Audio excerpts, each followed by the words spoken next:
Well, hello there, awesome entrepreneurs and entrepreneurs. Are you ready to kick ass in the new year and get some clarity on what to actually work on so that you're productive and not just busy? Because busy doesn't pay my bills. I'm sure it probably doesn't pay yours either. Moving your business forward with real action is what will bring you towards those goals that you've set for the new year. Today's guest is the amazing Lauren Armstrong, who specializes in helping business owners gain clarity on what they should be working on to reach those goals. I have totally been guilty of just doing random things that, yes, technically need to be done, but ultimately they're not going to move me towards that end goal that I want to reach. How many of you have just sat on your email like all day? And yes, technically it needs to be done, but it's not moving you forward. Lauren has some awesome tips on planning out your week and your days. And I know that is something that makes some of you want to scream because I fight it too. I get it. I'm very much a free spirit and I don't want my days scheduled. But can I just tell you how much it helps? It is crazy how much more I get done when I go into the day and the week with a plan. As always, the show notes can be accessed at businessstraightedup.com/podcast. And Lauren has some amazing resources for us, so be sure to check those out. So let's chat with Lauren. Grab a pen and paper because you might want to take some notes on this one. And let's do it. Hey there, awesome people. I am Brooke Summer, and you are listening to Business Straight Up, the podcast for creative entrepreneurs to learn, connect, grow, and build the business and life that they dream of. Welcome, let's get going and dive right in.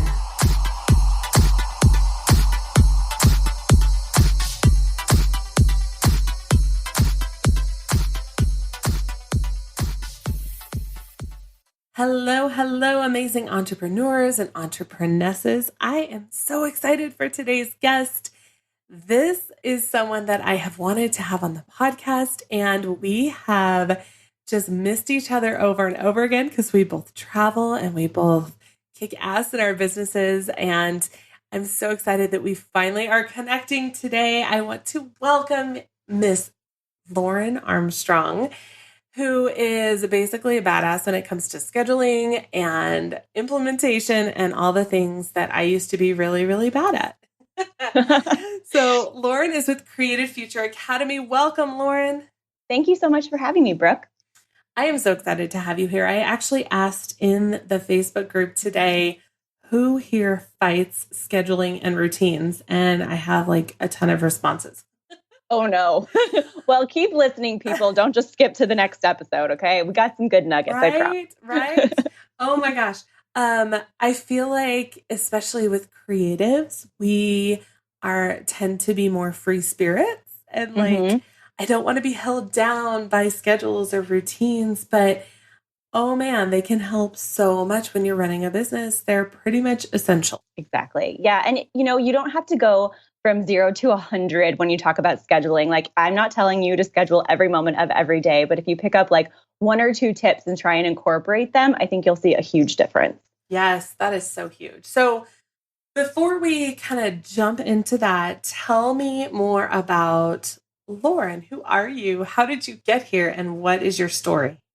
Okay, well, so I am, I help service-based business owners within their probably like first 3 years of business make more money in their businesses with my Creative Future framework. And I'll talk to you a little bit about that, later on. But about me, I was in the oil industry, and that was my career for 5 years. And I kind of hated every moment of it, if I'm going to be completely honest.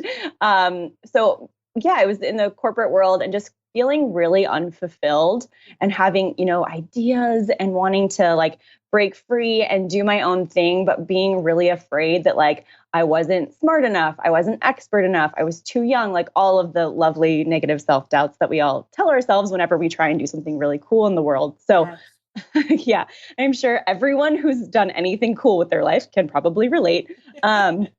Yeah, it's so funny how our ego keeps us safe. But, after 5 years, I kind of positioned myself to a place where I had enough of a cushion where I could leave my career, which was like a huge move, right? And everybody's looking at me being like, what are you doing? You have a great job. Yeah. And I was like, I hate it. I'm not fulfilled. So I left my corporate career and I started this business. And my business is really all around helping service-based businesses understand where they can make the most money as far as like profit goes. Because I know that with service in the service industry, a lot of us have imposter syndrome about like, a limiting belief that is this service really worth the amount that I'm charging for it? Because it's not a physical product a lot of the time, right? So we're kind of like, okay, well, do I price per hour? Well, then you're just trading time for money and you're not really owning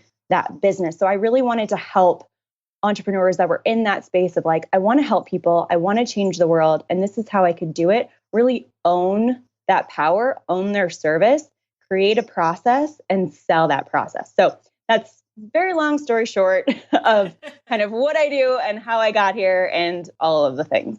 That is huge. And I know so many of my students are photographers. And so we have the service side and the product side.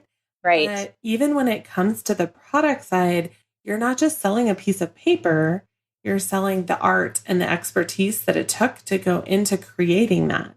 Absolutely. And that's so hard for so many of us to embrace and understand and go forward with.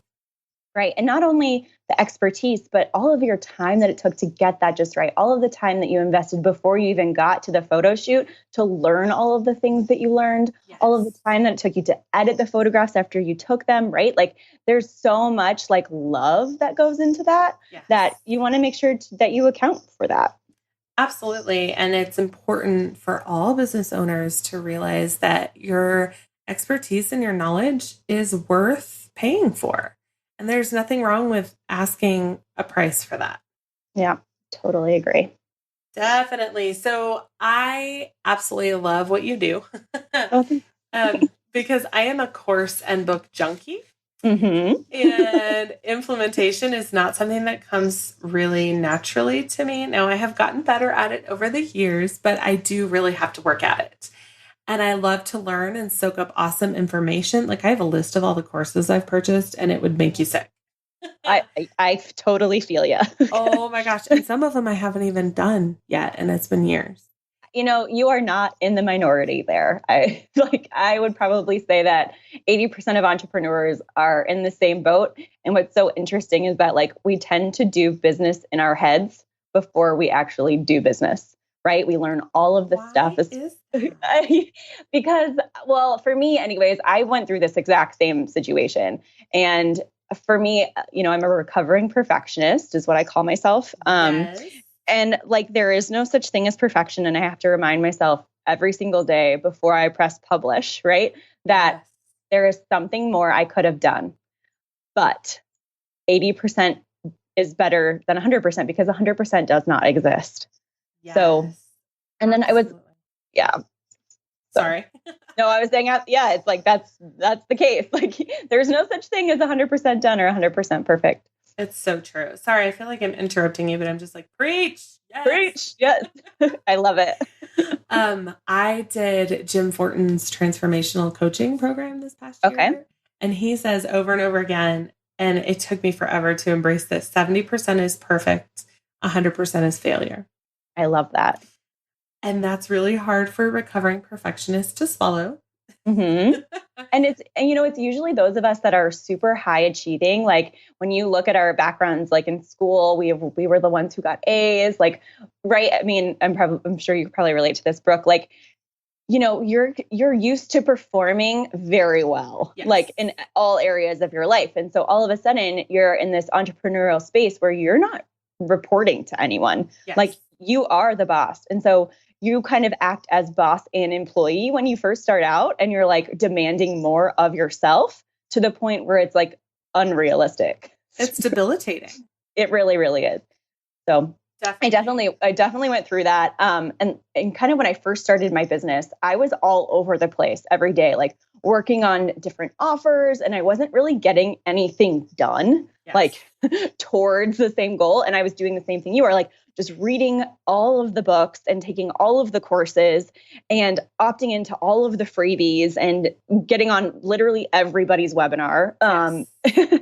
And then, so I was like, this is not working. Like a couple months in where I'm like making absolutely no money, realizing like, oh, hey, I actually have to put something out there for people to buy in order to have a business. Oh my gosh. Yes. Yes. I went looking for like resources that could help me with this and that I can incorporate into my daily business, because I was like literally waking up in the morning and sitting at my desk and being like, what do I work on? Right. Okay. That's So so this is hard. resonating. That's good. Oh my gosh. Well, and so many of us, like, busy does not mean productive. No, it does not. So what are you producing today? Like, not what did you learn, not how many hours did you work, not what kind of concept did you consume, what did you produce, put out into the world to be purchased from you? Yes. Because ultimately, and this is not my standard, people, this is the IRS. If you're not making a profit at some point in your business, you just have a really expensive hobby. Yeah. Yeah. Oh my gosh, that is so true.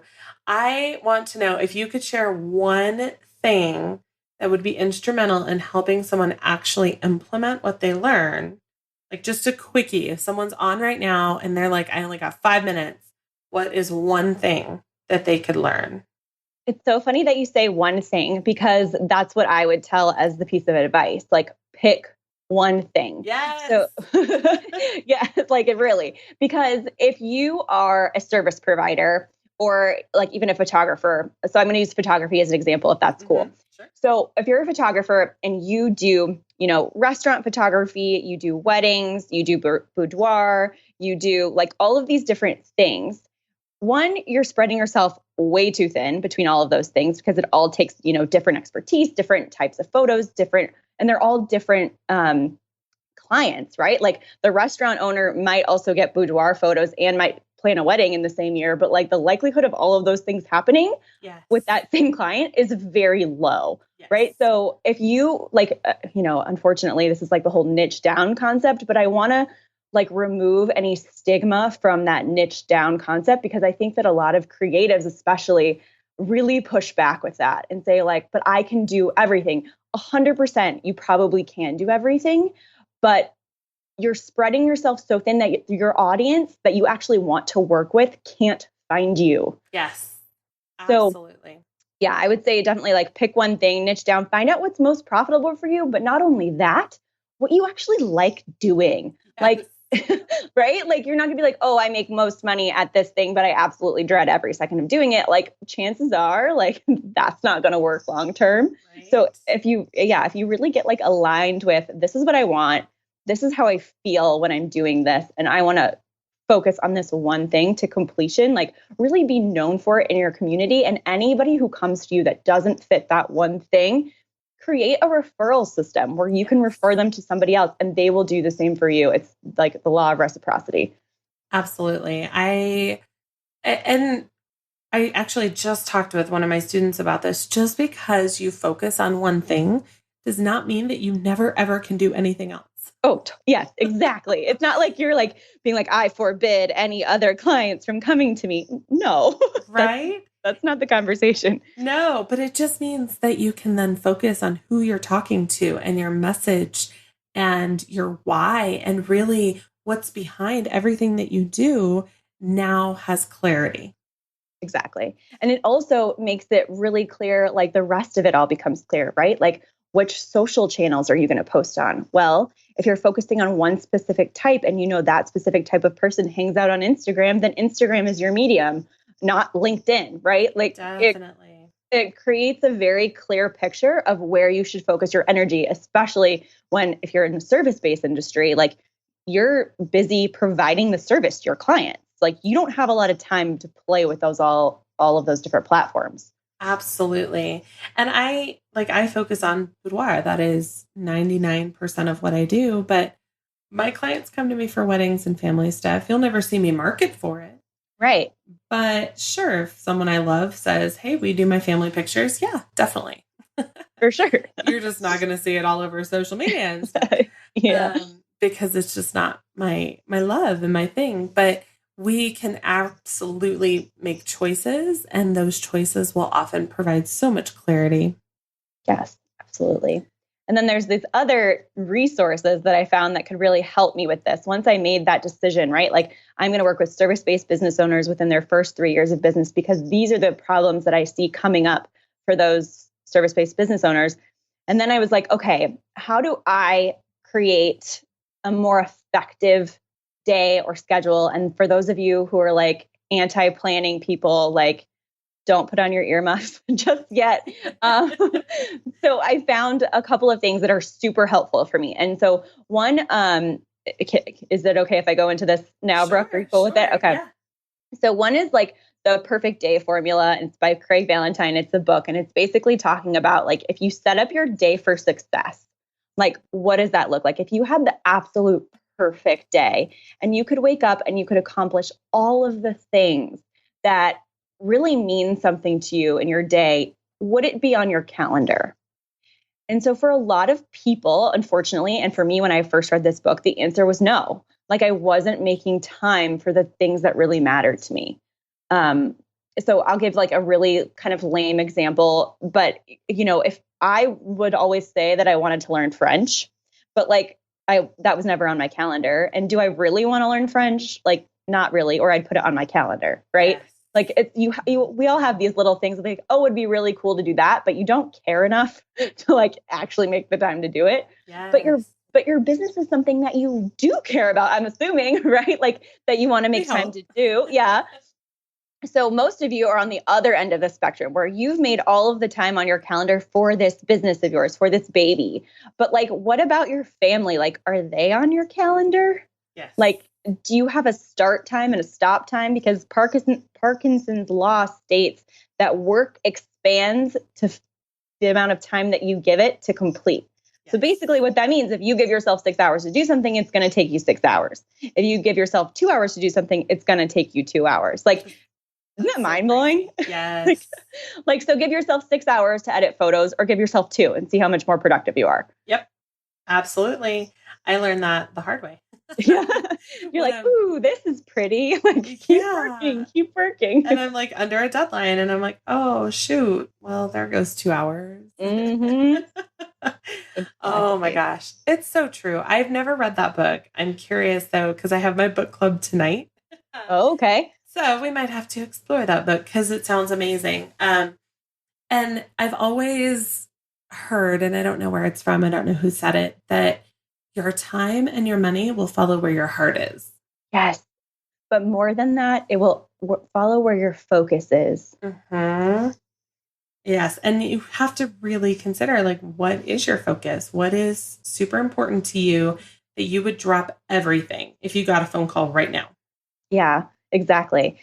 It's so interesting. I'm going to tell kind of like a personal story, but like recently my boyfriend and I, we were going to the Dominican Republic for Christmas. Mm-hmm. And I was talking to him, when we got back, his 30th birthday is coming up and like, we're so excited. And I was like, we should do something fun for your 30th birthday. He's like, well, I'm just coming back from vacation. I was like, okay, it's like 2 months later, you can do it, like right. Trying to talk him into vacation which is just crazy. Who needs to be talked into vacation?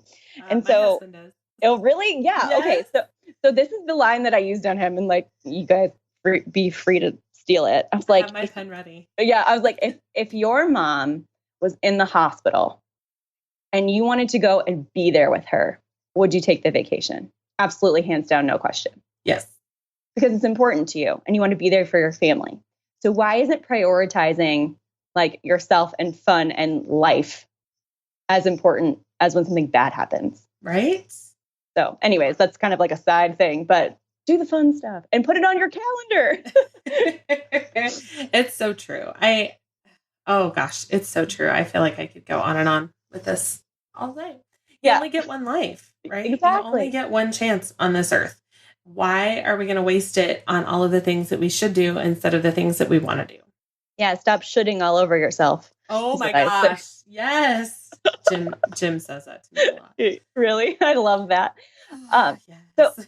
so what I did from the perfect day formula that I was talking about with Craig Valentine, and I know he has a book coming out either this year or next year called The Perfect Week Formula. And he hasn't written it yet, but kind of taking that concept of the perfect day and saying, okay, as a business owner, how can I plan my week to be that perfect week? So incorporating all of those business meetings that I have and all of that stuff. But more importantly, starting by blocking off my calendar with my family stuff first. Yes. So you're creating time for it and you have a non-negotiable that no matter what, this is my family time. Yes, absolutely. I one of the photographers that I know who's also a lawyer calls them rocks. Yes, yes, exactly. The big rocks. You got to put the big Yes. rocks in first. If you have, let's say, a container and that's all the time you have to spend, because we all have the same amount of time every single day, the big rocks go in first because the little stuff will always fill in. So the big rocks, the things that are most important to you, I absolutely agree. Um, what type of big rocks, like what does that big rock look like for you? For me specifically, so I have obviously this business, and so I have a little bit more of a flexible schedule, as I'm sure most service-based business owners do, right? Like if you're providing a service or you have meetings or whatever, maybe those can't be moved, those requirements, quote unquote, but other things can be moved. Like when are you actually working on your business, not in your business? Yes. So for example, like my boyfriend is a college or is a soccer coach. And so he has like really weird hours, right? He's like, in the evenings for the kids and then the weekends, he's traveling for games. So for me, my big rocks are, okay, how can I make sure that I have time with him during the week? Because on the weekend, we aren't necessarily going to see each other. So that might mean we go to Top Golf on a Monday afternoon. Yes. Right. And that's my big rock. And I don't feel guilty about that because I know that I'm going to get my other stuff done, but I've created this time where he's my big rock. Right. Yes. Yeah. So that's a big one for me. And also like having time to call my parents. So, I mean, things get busy and sometimes when loved ones live far away, like it could be weeks before you touch base with them. And then you're like guilty about it. Well, if you incorporate that into your week and know that you're going to call them like every Sunday or whatever that looks like, then you don't have to worry about it. And what I think that this does, like by creating this kind of schedule and putting those big rocks in first, and having batching days and all that good stuff, we could talk about that, is it reduces your decision fatigue. Which is huge. It's huge. Do you know how much mental energy it takes to make all of these decisions about what you're going to do every day? Yep. Like sitting at your desk and looking at your computer and being like I could work on this, or I could work on this, or I could work on this, versus like imagine waking up, going to your office or going to your computer, wherever, and saying, I know exactly what I'm going to get done today. Like, doesn't that feel so much lighter? Yes. And so many creatives, like we fight this scheduling tooth and nail and we're like, no, I'm not going to, that's why I'm in my own business. That's why I run my own business so that I'm not dictated by someone else's schedule. But we forget that the bonus of being in business is that we get to create that schedule. Yes. Your schedule. No one is dictating it but you. Yes. And like you said, you can go out on a date on a Monday afternoon, which first of all, I hate crowds. So that sounds perfect for me. Yes. But it also means that you can work on a Sunday and it's okay. Yeah. You get to decide what you do and when you do it. Exactly. And so I do my perfect week every Sunday. So I sit down Sunday night, Jeremy and I usually are watching a movie or something, and I'll just get out my schedule and be like, okay, these are when are you available this upcoming week? And I put that in first because it's not the same every week. And I totally get that for photographers and, service-based business owners, it's not the same every week. So Sunday, sit down and I put in, okay, when are you available? When are we going to hang out? When's our date? What does dinner look like? Yes. Because as I do dinner. So I want to know, are you home at 9 or are you home at 6? What does dinner look like? Right.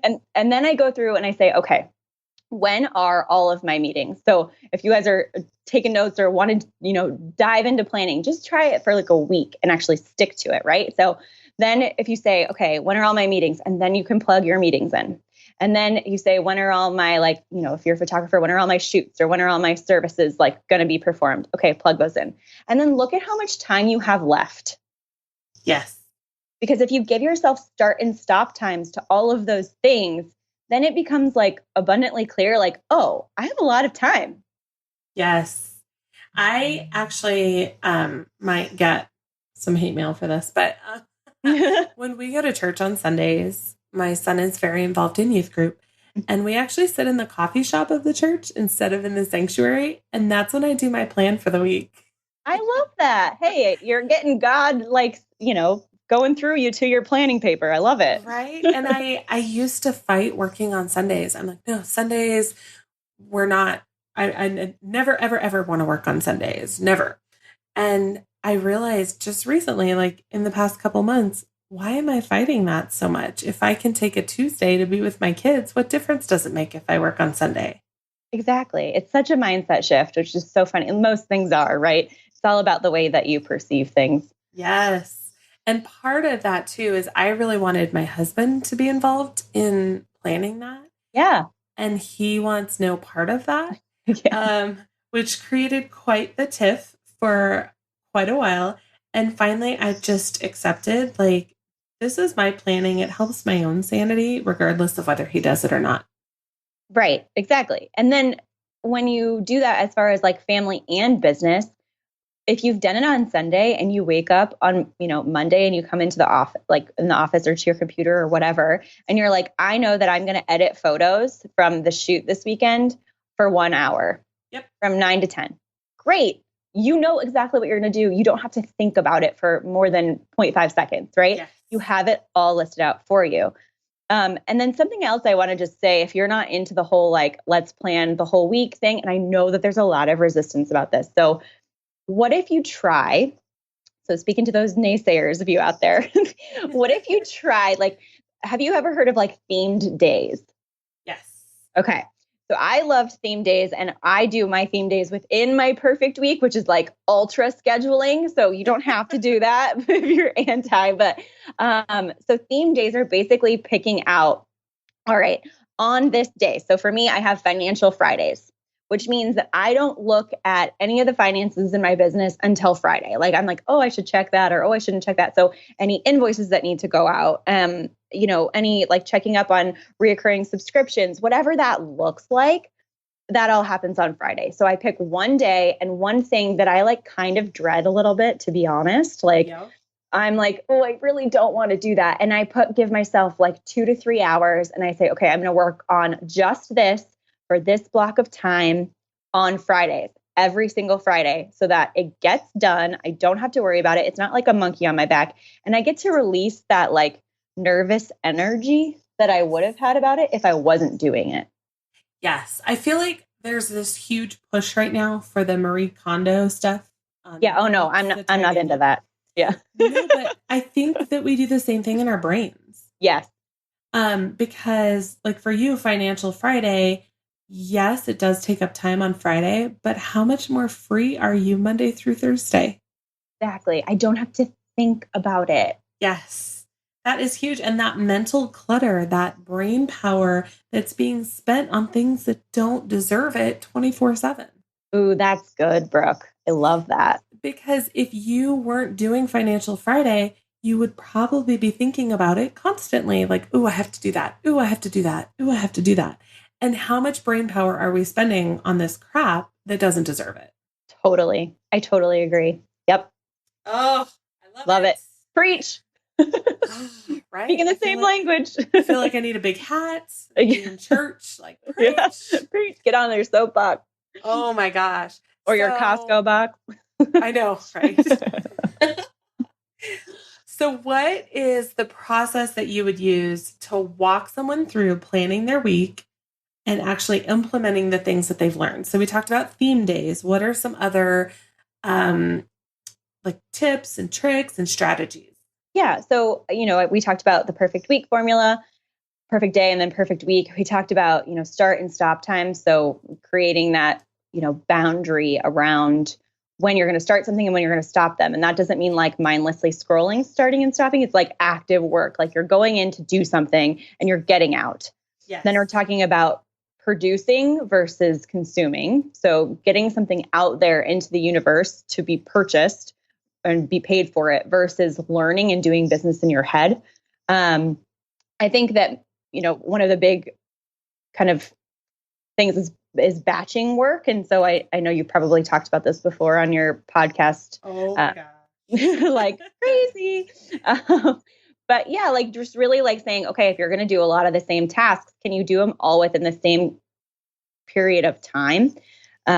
So, for me, I have an implementation sprint that I do every Wednesday. And so what that means is on Wednesdays for 3 hours, I host a Zoom call and people get on and we talk about what is the number one thing that you want to complete in the next 3 hours. And it's not like I'm going to do this and then I'm also going to do this and then I'm also going to do this. No, like what's your focused work time? Like what are you going to batch for 3 hours, implement, execute, and actually get done?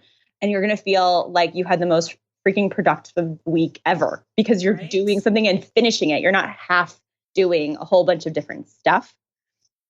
So that all of that stuff is great, but it only really works if all of your tasks are rowing in the same direction. Yeah. So like, think about it like a rowboat, right? And like one person is rowing on one side of the boat and the other person is rowing on the other side of the boat. So like, basically you're just turning in circles. Like literally, like that's what it could be like if you have yourself doing all of these things that aren't all going towards the same goal and in the same direction. Yes. So the process that I take my clients through is to make sure they're doing that and they're rowing all in the same direction. And so I have the created future framework, which I talked a little bit about before, but I'll kind of run you through the Cliff Notes version of it. Mm-hmm. So it's 3 steps, super simple: vision and alignment, strategy and planning, and execution and implementation. And so I'll break each of those down. Vision and alignment is saying, okay, alignment, like what do I feel good doing? What offer like lights me up? Like, what am I really in my zone of genius doing? Where does time like completely fly by? Like really understanding that about yourself and doing some introspection, which, as a business owner, that's the best thing you could do for your business is really understand yourself and your strengths. And then aligning that with the vision, like, okay, this is a company and I'm a business owner. Like, where do I want this company to be? Where do I want it to go? What do I envision myself doing within this company in 5 years? Like, how does that set yourself up for success? So for example, if you're a photographer and you want to be like the main photographer in your business, and 5 years from now, like, yep, that still feels good. That feels like somewhere you want to go. That's in alignment with who you are and what you want to become. And like, then that's great. You can set yourself up for your rowing to go in that direction. Yes. However, if you see yourself more as the overseer of multiple photographers, that sets you up in a completely different direction, right? Yes. And figuring out that direction is huge.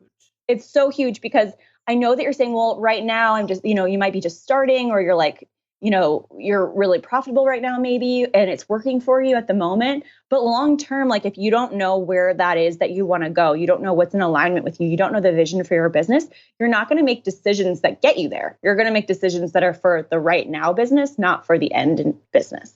Right. And that's so hard to look at something that you don't necessarily have yet and make decisions based on that. Totally. Unless you can kind of intuitively tap in and say, what do I want? What does this look like? How am I able to transform my customers' lives? Like from point A to point B, like what does this look like? Like, would I be happy doing this in 5 years? If the answer is yes, great, you're on the right track. Keep doing what you're doing. If the answer is no, what does that look like? Yes, that is so hard. I have found it very difficult because you're so wrapped up in the now. Yeah. You're so wrapped up in what's happening right now. Yeah. Oh, that is so true. I struggle with that myself, especially running 2 businesses. Right? Yes. Yes. Because my attention is so divided. And I have so many students that still have full-time jobs, so they're not full-time in their business. And it's that same idea of your attention is so divided. How do you spend the little time that you do have focused on the things that will actually move you forward instead of just busy work. Yeah, I think that this is a big thing to talk about, like, too, with the vision and alignment piece. I'm talking about, 5 years, 10 years. But if you're just starting your business, or if you're like still in your full-time job and you're like side hustling it, what does a vision and alignment look like? Okay, well, if it looks like you want to leave your job, that looks very different than you want to stay in your job and just earn some extra money. Does that make Yes. sense? Yep. Right. So that's a different vision. And then, okay, what would it take? Like, put numbers to it when I'm talking about vision and alignment. What amount of money would you have to save? Or what amount of money would your side hustle have to make in order for you to leave your job? Like, have those specific numbers, because if you don't have that vision that I can leave at X, or I can leave when Y happens, then what's to say that in 5 years you might just not be like, okay, I'm still making this money, but that's not your intention. That's not what you want. That's not in alignment with what your goals are. Right. And how do you know, like, we just had our goals night last week with so many people. And I asked them, how do you know when you're there? Yes. If you don't have a number that's measurable, how will you know when you've achieved that? Right. And how can you celebrate when you've achieved it? Like, there's this whole closing the loop conversation that I think needs to be had more often. And that, we're obviously, if you're listening to this podcast, like, you're probably a very ambitious, like, entrepreneur, right? Like, you want to do big things in your business. And so one of the things that I think is really important, and especially around this vision and alignment piece, is like, okay, so say you set that milestone and you hit it. Most of us, what we tend to do is say, okay, what's next? Instead of saying, holy crap, look what I just did. Yes. Like, look how far I've come. Like, look at where I was 6 months ago. Like, yeah, it's not perfect. Yeah, I'm not like $1 million, but do you even want $1 million? Like, what is your end goal? Like, and if you don't close that loop of like setting a goal, completing the goal, celebrating, and maybe even rewarding yourself, then you're just going to be constantly striving for the next thing. And that, it doesn't sound happy, exciting, joyful to me at all. Right. Someone asked recently in a photography group, what is one piece of advice that you would give to a newer photographer? And I said, there is no finish line. Yes. Because as soon as you achieve something, you're going to want to go further. And that's not a bad thing, but you absolutely have to celebrate those achievements in between. Yes. Otherwise, you'll just be running and running and running. And there is nothing to break that up. Yeah. And it's so funny because, I'm an implementation strategist, right? So whenever people hear me talk about vision and alignment, they're like, okay, yeah, get to the good stuff, like get to the productivity hacks, right? Which is, I mean, it's fair. That's why, why people come to me. But what I kind of tell them is like, that's after you've figured these things out, because you can be as productive as you want going in a circle. You can go in a circle 10 times faster. Yes. But you're still going in a circle. So I can make you way productive at going in a circle, but that's not what you want from me. like, right. You want this end goal, this end plan. So whatever that is, and even if it's just like, what's the next right step? That's where we can really get into, okay, does that feel good or does that not feel good? Like, are you in alignment with that strategy? So then the next piece really is the strategy and planning. So once you have the vision and alignment, you go into strategy and planning. And I know that, like you were saying, a lot of your listeners are like really anti-planning. And you know what? That's okay. But like, what about strategy? Like, when you have that end goal in mind, or even if it's 1 year from now goal, right? It doesn't have to be the end of all time. Like, there might not be such a thing, but 1 year from now, okay, what's your strategy to get there? Now that you've created a stake in the ground of where you want to go and you know where you are, you have this gap and you can strategize how to fill that gap. And so I'll give you like a very clear example. So if I am a photographer, and I'm not a photographer, by the way, I just keep using that because I know, because you're saying some of your audience is a photographer, and I know you're a photographer as well. Yeah. So I'm trying, okay? If this is not the right lingo, I'm sorry. It's totally fine. So say that you're a photographer and you're just kind of doing weddings on weekends, but you already have a full-time job. So what is your vision and alignment like? So you love doing weddings. You want to keep doing weddings. You want to be the first shooter at 10 weddings, and that will give you enough time to leave your job, or enough money to leave your job, whatever that looks like, right? Mm-hmm. So then your strategy is obviously going to have to get you to be the lead shooter for 10 weddings, right? Yes. So now you're the lead shooter at maybe one wedding. You have a gap. You have 9 weddings. So my strategy or plan for that would be, all right, to fill these 9 slots, what do I need to do that? What actions can I consistently take to fill, my pipeline so that I have 9 weddings? Yes. Is it phone calls? Is it going to trade shows? Is it reaching out on Facebook, like local wedding groups? Is it partnering with venues, as their suggested photographer, or wedding planners as their suggested photographer? What are those actions that you can take to get you to those 9, other than sitting down at your desk, scrolling through Facebook or Instagram and being like, oh, she's getting married, I'm going to pitch her my services? Ouch. Sorry. I get lost in the scroll. No. I do. I totally get lost in the scroll, and I installed an app on my phone that told me how much time I was spending on that. And it made me a little sick. Yeah. And you're so right, because that time can be spent on other things. And that's not to say that you can't just sit and scroll and have some downtime, but that's not working. Just because you're busy doesn't mean that you're being productive. Yes. And having that end goal in mind. And one thing that I have spoken about before is that if you don't want to be full-time, that's okay. Oh my gosh, totally okay. That's your vision. Like, your vision is just side hustle money, and that's cool. Yes. And so many people get caught in this. Well, in order to be successful, I have to be full-time. And that is not necessarily the case. That is one way that you can reach the success that you want, if that is what you want. But that is why knowing that vision ahead of time is so important, because that helps direct everything you do.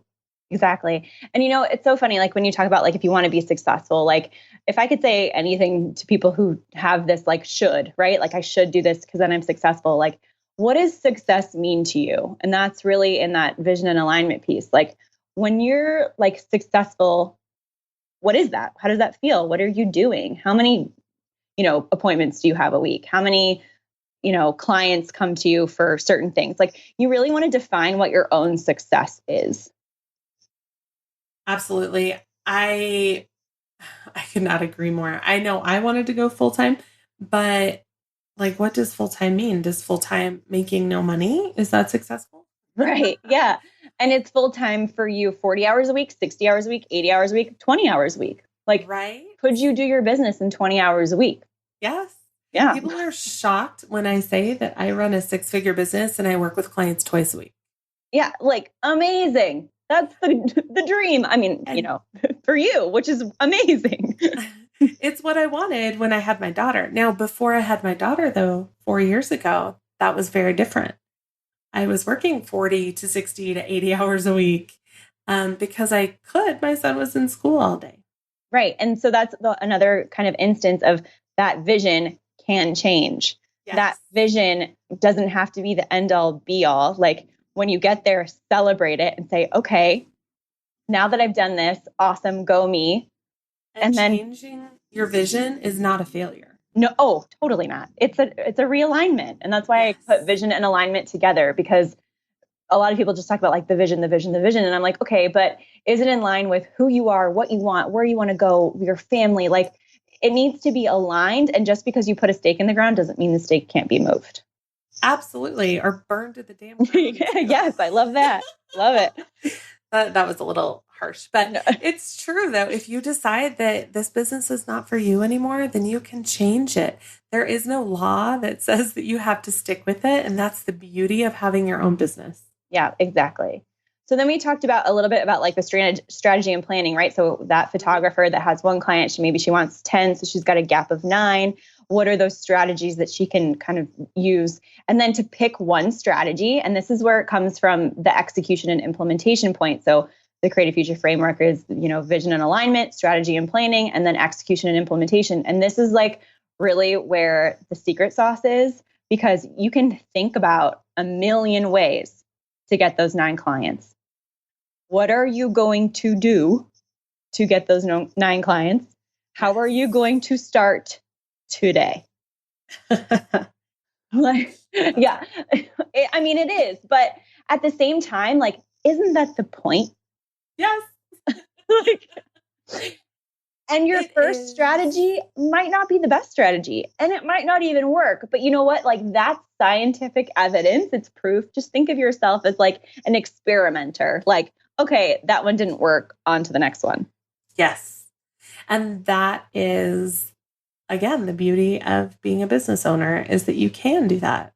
Yeah. You can pivot and you can change things up. And there's nothing wrong with that. No matter how guilty someone wants to make you feel, Yeah. it is okay. And you have to do what's in your heart so that you are in alignment. I could not agree more.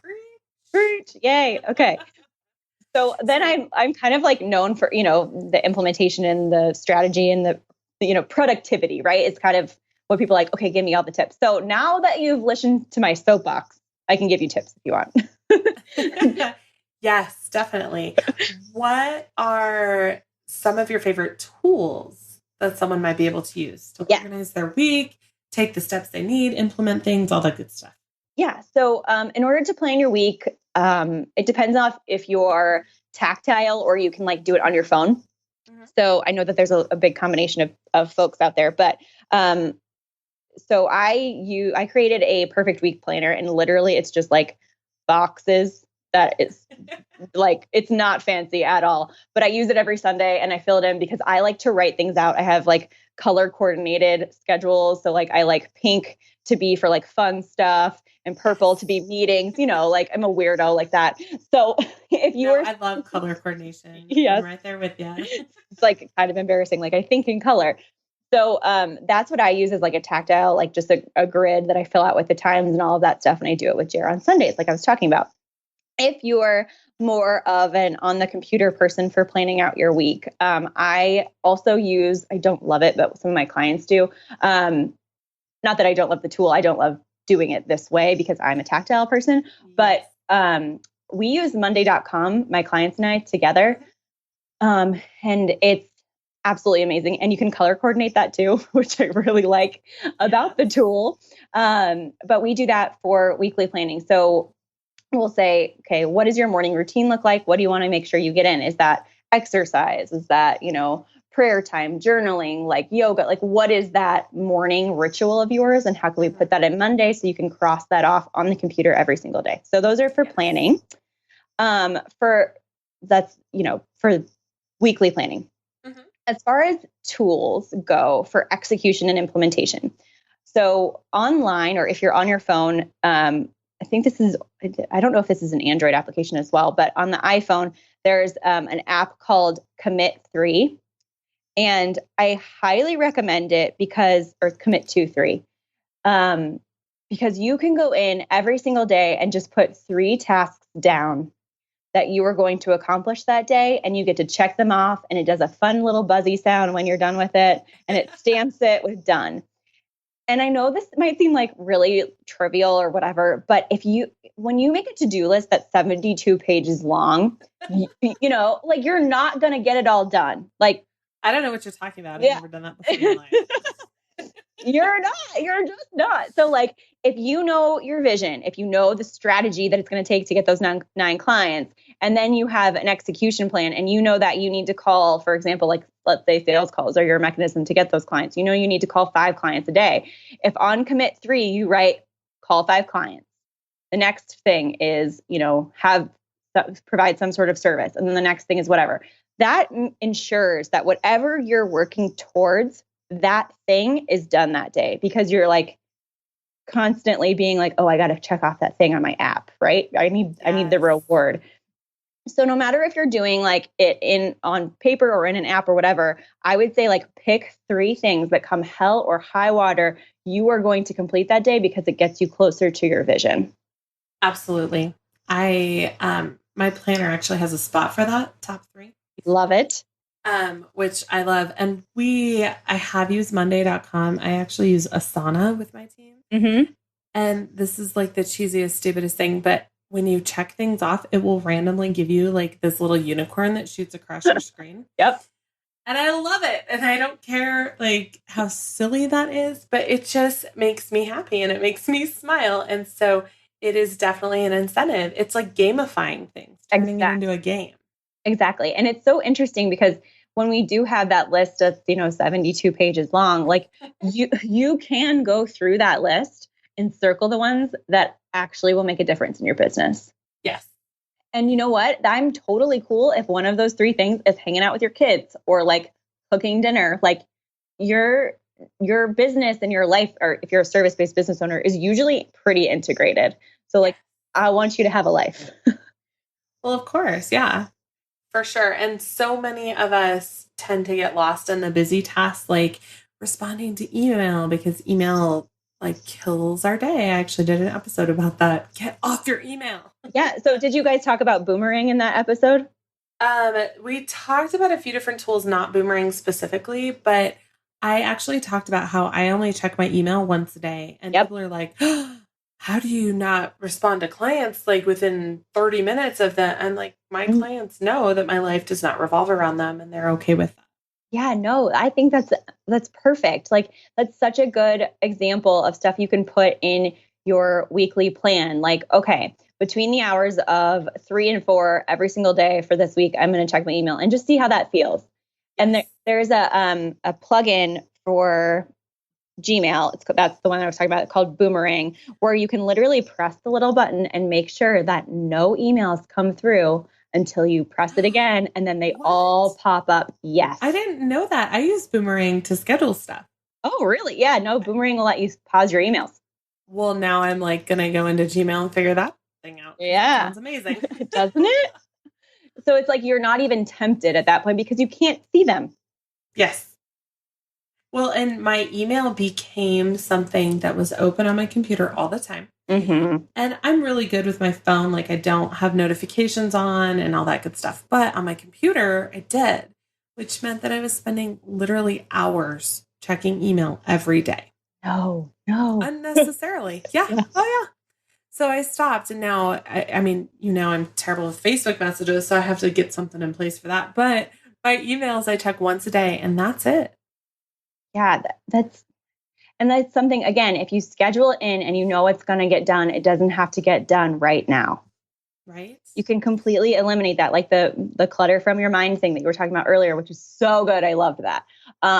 But it's the same thing, essentially. It's like, instead of having these things that are constantly pinging in and being like, I got to respond. I'm going to respond right now. And then it takes you out of your flow state. Like, I'm a really big fan of, like, when you're in your zone of genius, like concentrated work time, because if you get distracted and change course, like, you're losing part of your day by kind of refiguring out, okay, hey, wait, where was I? Yes. That's actually proven. Yes, context it is. Switching. Yes, it is. It's amazing. It really is. And I feel like I'm living that right now with going back and forth between businesses and life and stuff. But, you have to eliminate it where you can, because the reality is that in your life, with your personal, with your, boyfriend, girlfriend, spouse, kids, whatever, you're always going to have some level of context switching. Yeah, you are. But if you plan for it, like, plan out the things that are really the, big offenders, like email obviously is a huge one. And then, Facebook messaging, Messenger, that could be a big one for you, depending on what type of business you're in, or, because, they have messenger bots you could use. You don't have to constantly be in there. Another huge one, obviously, is social media. So, like, I schedule, because I was becoming an Instagram addict. Like, I'm not going to lie to you. Like, one day I actually was scrolling on my phone on Instagram, and my phone, like, how sometimes, like, it flies out of your hand because there's like a poltergeist in your room or something. So it hits like me in the face. yeah, all the time. So it flew out of my hand and it went under my bed. And I was like, if I get up to continue to scroll by getting my phone out from under my bed, I think I have to admit that I have a problem. So I'm just going to leave it under there, and like, I'll get it in the morning. And like, that was the day that I was like, okay, I need to put some rules in place for my Instagram habit. So like, I have a time that I do not check Instagram after a certain hour. And then on top of that, I have scheduled in time every single day, 15 minutes, to go in and engage with people in Instagram, whether it's on my feed or other people's feeds that I like, are potential clients or whatever. It's very intentional versus mindless scrolling. And I'm totally cool with mindless scrolling if it's like not considered work. Correct. Like, go check out people's puppies. Like, I'm cool with that. I love puppies, but I'm not going to do it. My favorite are teacup pigs on Instagram. Oh my God, they're so cute. I love really little like baby bulldogs, the ones that are like super wrinkly. Yes. Oh my gosh. And these are the things that you're like, yeah, I'm totally working, but you're not. You're not. Yeah. Oh my gosh, that is so true. I have found myself getting lost in the scroll on Facebook. I've been better about it this week, and I slipped. The news did a feature on me, and so my Facebook was blowing up. Yay! So I was on Facebook a lot, but I need to get back to that. And it is true that we say that we're working on social media, and sometimes that's true, but a lot of times it's not. Yeah, it happens. But if you give yourself some time, like 15 minutes, you're like, okay, I'm going to look for accounts that are really aligned with what I'm trying to do, and I'm going to reach out to them, or I'm going to get engaged with their content. Like, that is working. Like, yes. That's absolutely beneficial. I'm not saying that all social media is bad by any means. I'm just saying that we can totally get lost in it. And if we're not careful, we could, and then call it working, and then you haven't actually produced anything that day. Yes. Again, it's that whole consuming versus creation. Mm-hmm. Absolutely. Yes. So I've been kind of taking notes. My notes for podcasts are all over the place, but I wrote down basically 7 tips that we kind of went through just so I can like bullet point this. Let's do it. Love it. So we have 1 is vision, to know your vision and make sure you're in alignment with what you're doing. 2 is batching content, which I'm a huge fan of. Yeah. 3 is deciding on that perfect day. And 4 is deciding on that perfect week and then actually scheduling it on some days or whatever day works for you. Right. 5 are theme days for the things that you really don't want to do, but you know you should. 6 is start and stop times for specific tasks, which I am also a huge fan of. And 7 is creation versus consuming. So what are you actually creating and putting out into the world and producing instead of just consuming other people's stuff? Yeah. And you know what I will say, like, in addition to creation, it's more than just creation, because you can create 7 different opt-ins. That's free content for people that is in alignment with different offers that you have. And that's work, right? But yes. It's creation in alignment with what that vision is. It's creation and producing like based on the strategy that you have to achieve the goal that you have. Like, it's not creation for creation's sake. And I think with a lot of creative entrepreneurs, that's really hard because you want to create all of the things and you want to provide free content and you want to put yourself out there. And again, that is awesome. But what's the intention? Where is it leading your customers? And are you confusing them if you're putting out so much stuff that doesn't necessarily go in a straight line to working with you or providing that transformation? Yes. And also, like, dare I go off on another tangent of creating and then not putting it out there? Yeah, that's where that whole perfectionism thing comes in. Yes, because I know that I have created a lot of things and then I just don't show them. Yeah. And it's not that I don't like them or that I'm disappointed in them. It's just sometimes overwhelm hits and sometimes I'm like, it's not exactly perfect. Yeah. And that's crap. And we need to stop that. Well, I mean, it really is fear, right? And I the only reason that I can say this is because I've 100% been a victim of it. Like, you're safe when you're consuming. Yeah. When you're that's so true. When you're producing and you're putting stuff out there, like, that doesn't feel safe anymore. Correct. That's you're in a position to be judged, to be ridiculed, to be like, this isn't what I wanted, this isn't perfect, like seen as from your ideal client in maybe a way that you're like worried about, like whatever that is. Like, consuming is safe and producing is, to your ego, to your, subconscious mind, like that's fear. And, I have to remind myself again, every time that I put something out there, like, it will all be fine. Like, what is the worst possible thing that could happen? Someone, like, I create a troll, like someone comes back and says, like, this isn't what I wanted or needed. Okay, sorry, I provided you free content right. that's not for you. You can unsubscribe. Like, you don't have to follow me. It's 100% you're right. And so it's so funny because I have a lot of clients who actually have full courses completed. Like done. Oh no, Brooke. Don't make me coach you right now. But like done. Just like I mean, I don't know what you're talking about. like you've done the hard part. So, and it's like a proven process, right? Like it's something that you have taken clients through that you know works, but it's not out there to the people who need you. Like I want to take it like a mental reframe. By holding it back, you're being selfish. Yeah, that's what James told me a couple of weeks ago. Really? And I was in tears sobbing at my desk. But Sorry. yes, you're right. No, you're right. And think about like even creatives, if you are doing something that impacts someone's life and you hold that back, well, that's really selfish of you. Yeah. And not only that, but I feel like a lot of the times with creatives, as well as like people who are doing courses, we come into this whole like, well, I'm not the only one doing it. There's already somebody out there. The people who are out there will find that person who's already doing it. But what if they don't want to work with that person? Like, what if they really need you? Like, what if your spin on it or the way that you talk about something? Like, I am not fooling myself. Like, there are a million quote unquote implementation strategists, productivity coaches, like business coaches. I know that. But the people that find me want to work with me because I'm me. They want to work with me because they see something in my story that relates to them. Like, and Yes.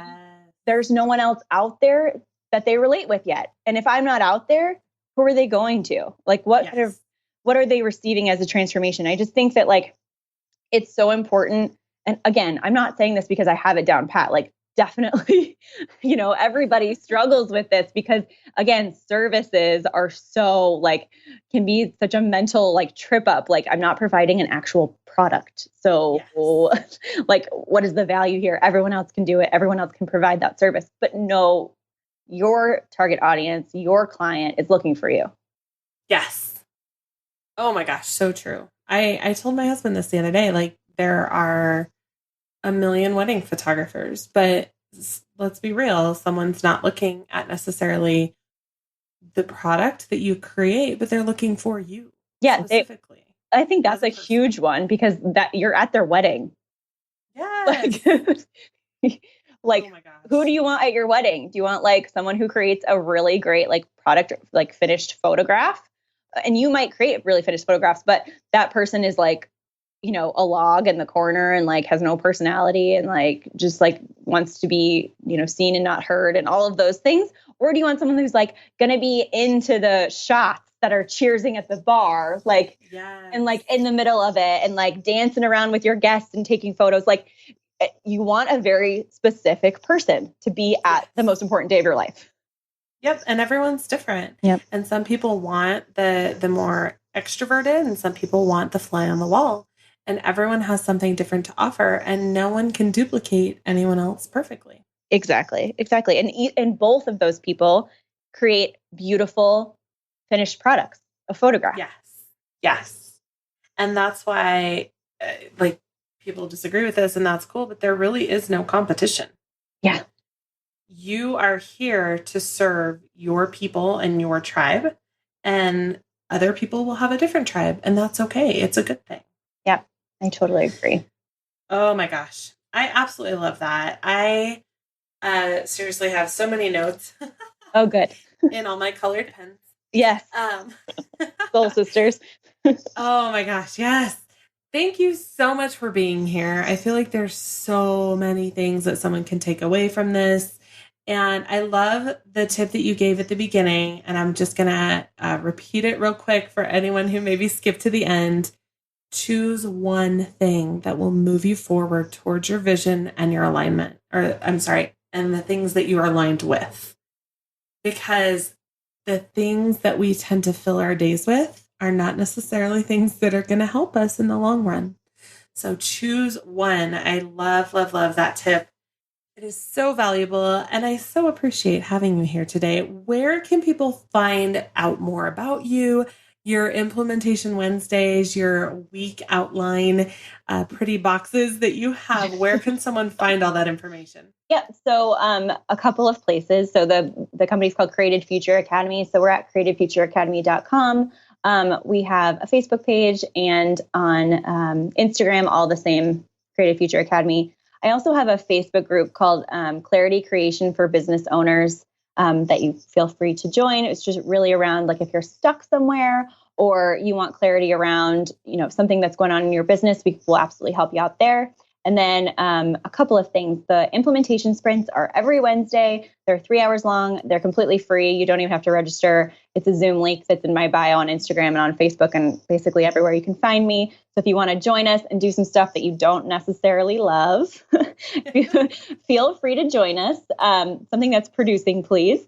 And then the opt-in or, the free template for the perfect week, pretty boxes basically is, I sent it to Miss Baruch and it's also on my website, but basically it takes you through a video of how to fill it out to make the most use of your week. So that's what I got for you. We will get that into the show notes for sure.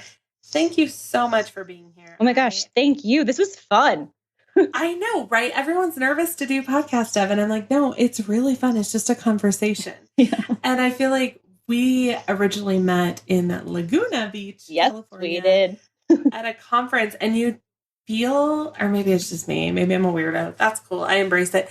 But like, I feel people's energy. And when I met you, I was like, yeah, we're going to do some awesome stuff. I totally agree with you. And I cannot wait for you to release your course to the world in February. Everybody look out for it because this woman has got some badass business brain that she's hiding from you. So collect on it.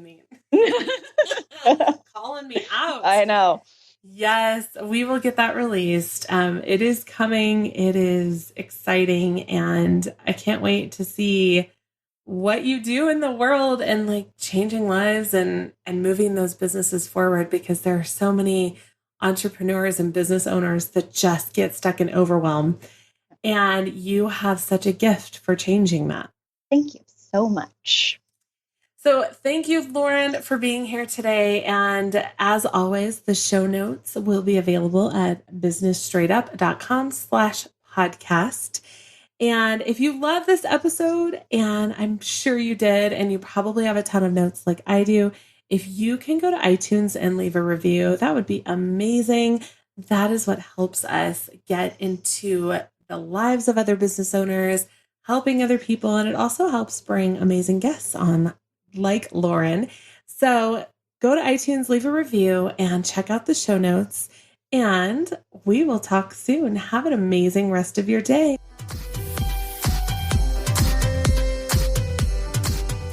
Thank you so much for listening to Business Straight Up. I'm so glad that you could join us today.